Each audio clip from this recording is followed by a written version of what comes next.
आज की कहानी है एक भिक्षु की। भिक्षु वह होता है जो सब कुछ त्याग देता है और एक चीज को अपना लक्ष्य बना लेता है। किसी व्यक्ति के भिक्षु बनने के पीछे एक बड़ी वजह होती है। कोई भी भिक्षु ऐसे ही नहीं बन जाता। उस व्यक्ति के भिक्षु बनने के पीछे भी एक बड़ी वजह थी। भिक्षु बनने से पहले उस व्यक्ति के मन ने उसे कई गलत काम करने पर मजबूर किया था। उसने कई पाप किए थे। वो व्यक्ति अपने मन के अनुसार चलने लगता है। उस व्यक्ति के मन ने उसे अपना गुलाम बना रखा था और वह अपने मन का दास था। जीवन में हर सुख और संपदा प्राप्त करने के बाद भी उस आदमी के दिल में बहुत दर्द था और यह मानसिक भय ही उसे एक भिक्षु बना देती है। भिक्षु बनने के बाद व्यक्ति सांसारिक पीड़ा से मुक्त हो जाता है। जंगल में रहने जाता है, अलग अलग प्रकार की ध्यान और अभ्यास करता है, भिक्षा से भीख मांगकर खाना खाता है और फिर अकेलापन और शांति से ध्यान करता है। लेकिन फिर भी उस व्यक्ति का मन शांत नहीं है। वह बेचैन और परेशान होकर रहता है। यहाँ एक बात समझनी चाहिए, जैसा कि हम सभी जानते हैं, ध्यान किसी भी आध्यात्मिक यात्रा या आत्मसुधार की शुरुआती चरण होता है। इसे शुरू किया जाता है जब आपका मन शांत हो, जब हमारा मन हमारी बात सुनता है।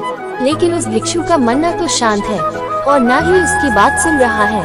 उस भिक्षु के मन में एक बात बैठ गई थी कि मन को नियंत्रित करना असंभव है। लेकिन फिर एक दिन वह भिक्षु एक व्यक्ति से मिलता है जो ना तो भिक्षु है और ना ही एक बुद्धिमान व्यक्ति है।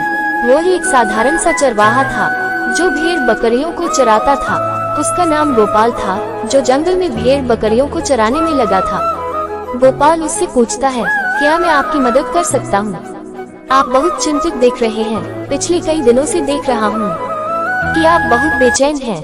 अगर आप चाहे तो मैं आपकी मदद कर सकता हूँ। भिक्षु ने गोपाल की बात सुनते ही हंसते हुए कहा, भला तुम मेरी मदद कैसे कर सकते हो? तुम संसारी हो और तुम मोह, माया और संसार से जुड़े हुए हो। मैंने सब कुछ छोड़ दिया और जंगल में आया, फिर भी मेरा मन मेरे वश में नहीं है। गोपाल कहता है कि हाँ, मैं तुम्हें सिखा सकता हूँ। मुझे अपने मन को वश में करना आता है।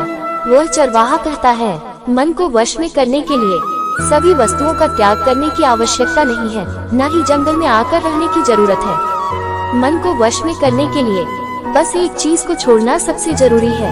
वह भिक्षु उस चरवाहे से पूछता है, वह एक चीज क्या है? चरवाहा कहता है, वह एक चीज है गलत जानकारी। आज तक हमारे भीतर जो भी जानकारी गई है, उसी ने हमारे मस्तिष्क और मन का निर्माण किया है। सन्यासी उस चरवाहे से पूछता है, परंतु वह कैसे? वह चरवाहा समझाते हुए कहता है, मान लो तुमने आज तक अपने जीवन में सेब का फल ही नहीं खाया है, तुम्हें सेब के स्वाद के बारे में कुछ भी नहीं पता, तो क्या तुम्हारा मन कभी सेब खाने को कर सकता है? नहीं ना। इसीलिए हमारे मन का निर्माण जानकारी से होता है। वह सन्यासी चरवाहे की बात से प्रभावित हो जाता है और कहता है, क्या तुम मुझे थोड़ा और विस्तार में बता सकते हो? इसके बारे में गोपाल भिक्षु को बताता है कि अगर तुम अपने मन को नियंत्रित करना चाहते हो तो मेरी बातें ध्यान से सुनो। तुम अपने मन को नियंत्रित कर सकते हो जब तुम अपने मन की जड़ों को देख पाओगे। मन का निर्माण जानकारी से होता है और हमारे शरीर में जानकारी के 5 प्रवेश द्वार होते हैं। पहला, आँख। अपनी आँखों से जो कुछ भी देखते हैं, अच्छा या बुरा, वो सब हमारे मन की याददाश्त में इकट्ठा होता रहता है। दूसरा, कान। जो कुछ भी हम अपने कानों से सुनते हैं, हमारे मन में वैसे ही बीज के रूप में बोया जाता है। तीसरा, जीभ। जिस भी चीज का स्वाद हम ले लेते हैं, वो हमारे मन की याददाश्त में अंकित हो जाता है। चौथा है नाक। जो एक बार सूंघ लेते हैं, चाहे वो सुगंधित हो या दुर्गंधित, वो हमारे मन में दर्ज होता है। और पांचवा है स्पर्श। जिस चीज को हम एक बार छू लेते हैं, स्पर्श कर देते हैं, उसकी याददाश्त हमारे मन में कहीं ना कहीं अंकित हो जाती है। इन 5 और शारीरिक द्वारों से जो भी जानकारी हमारे अंदर प्रवेश करती है, वह जानकारी बीजों के रूप में जमा हो जाती है और धीरे धीरे वृक्ष बनते हैं। हमारा मन मिट्टी की तरह है जिसमें बीज बोए जाते हैं और हमारी बुद्धि बीज बोने वाले किसान की तरह है। अगर हमारी बुद्धि गलत जानकारी के बीजों को सही जानकारी के बीज समझकर बो देगी और भविष्य में जब वह बीज वृक्ष बनेगा तो भविष्य में वह पेड़ खराब फल देगा। हमारा मन एक उन्नति के काबिल किसी खेती की तरह है जिसमें हम जो भी बीज बोते हैं वो हमारे अंदर उग जाते हैं। जैसे कि एक किसान ध्यान से सही बीज चुनकर उगाता है ताकि उसकी फसल भरपूर और फलदार हो, हमें भी अपने मन को सच्चे और सकारात्मक विचारों से सजाने की जरूरत होती है।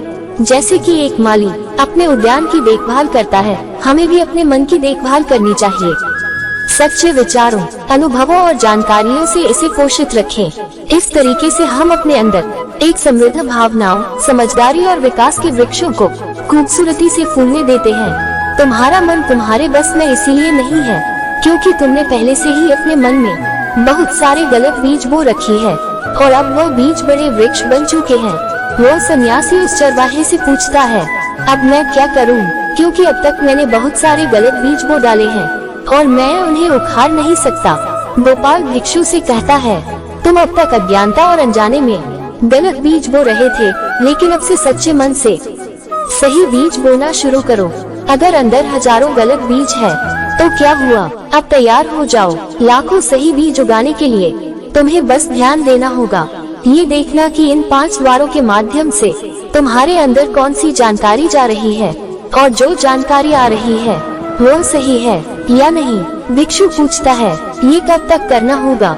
गोपाल कहता है, पूरी जिंदगी। जैसे तुम हर दिन अपने पेट को अच्छा खाना देते हो,